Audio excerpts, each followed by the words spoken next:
guys, good morning! Yun mga meses, mga mare, kaming mag-asawa ay punta sa Barangay Bakong magme-make up kay Ate Rosini at ngayon kanyang 50 years sa wedding anniversary. Tara guys, samahan niyo po kami! Bye-bye!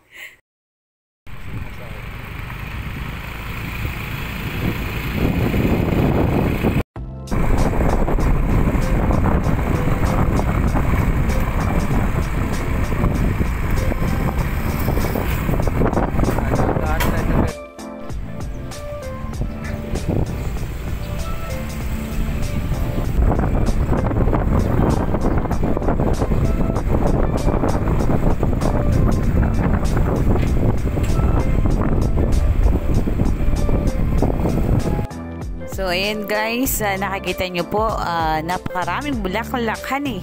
Ayan po, ay kami nandito na sa kanya Ate Rosini. At kami po nagpiprepare na para po siya ay maayusan ko na.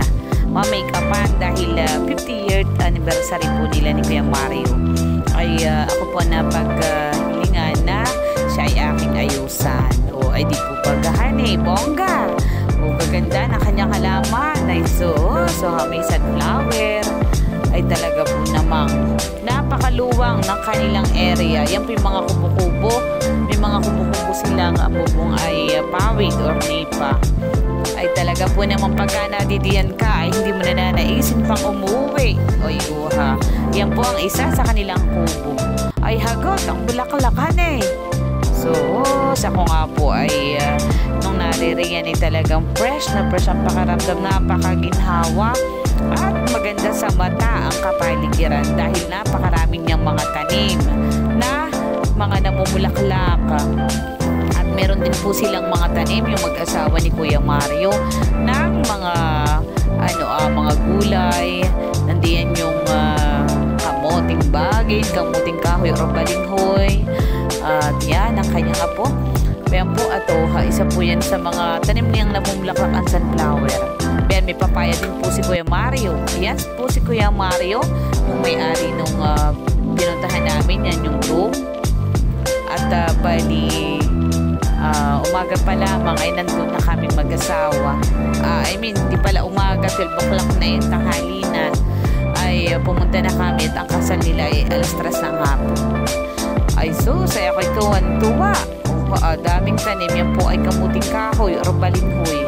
Kayo po baga mga meses ay gusto nyong tumira sa ganitong lugar?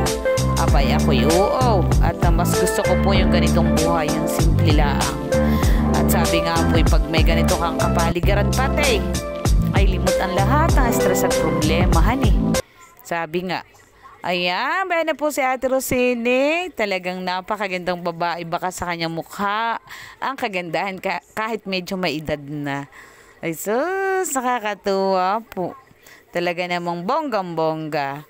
Nakakatuwa po na sabi nga po sa mag-asawa umabot kayo ng 50 years eh. Ay sani kami ganoon din. Pero malapit na. Ayun, thank you for watching. Please subscribe. Salamat.